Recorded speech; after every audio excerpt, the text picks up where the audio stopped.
உங்களோட ALP application reject ஆகாம இருக்கணும் அப்படின்னா முதல்ல இதை பண்ணுங்க. ஆர்ஆர்பியோட வெப்சைட்குள்ள உள்ள போனீங்க அப்படின்னா ஏஎல்பியோட ரெக்ரூட்மெண்ட்ல புதுசா ஒரு காலம் ஓப்பன் பண்ணியிருப்பாங்க.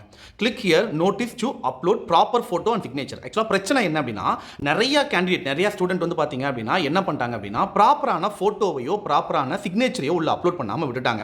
அதாவது the photo and signature of the few candidate சில பேர் மட்டும் வந்து பார்த்தீங்கன்னா இந்த மாதிரி ப்ராப்பர் ஸ்டாண்டர்டான ஒரு இதில் வந்து அப்லோட் பண்ணலை, கரெக்டான ஃபோட்டோ வந்து அப்லோட் பண்ணாமல் விட்டாங்க, கரெக்டான சிக்னேச்சர் வந்து அப்லோட் பண்ணாமல் விட்டாங்க. ஸோ அந்த மாதிரி காரணத்தினால அப்ளிகேஷன் ரிஜெக்ட் ஆக வாய்ப்பு இருக்குது.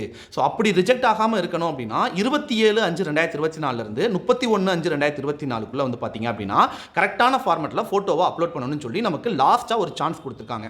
ஸோ இதை வந்து இமெயில் மூலியமாகவும் நம்ம ரிஜிஸ்ட்ரேஷன் பண்ணியிருக்கிற மொபைல் நம்பர் வழியாகவும் நம்மளை வந்து என்ன பண்ணுவாங்க அப்படின்னா இன்டிமேட் பண்ணுவாங்க. அதன் மூலியமாக நம்ம இதை சரி பண்ணிக்கலாம். ஸோ இப்போ புரியுதா என்ன பிரச்சனை அப்படின்னு சொல்லிட்டு முதல்ல இந்த பிரச்சனைக்கான சொல்யூஷனை முதல்ல செஞ்சு முடிங்க. அப்போதான் உங்களுடைய அப்ளிகேஷன் ரிஜெக்ட் ஆகாமல் இருக்கிறதுக்கு வாய்ப்புகள் இருக்கு.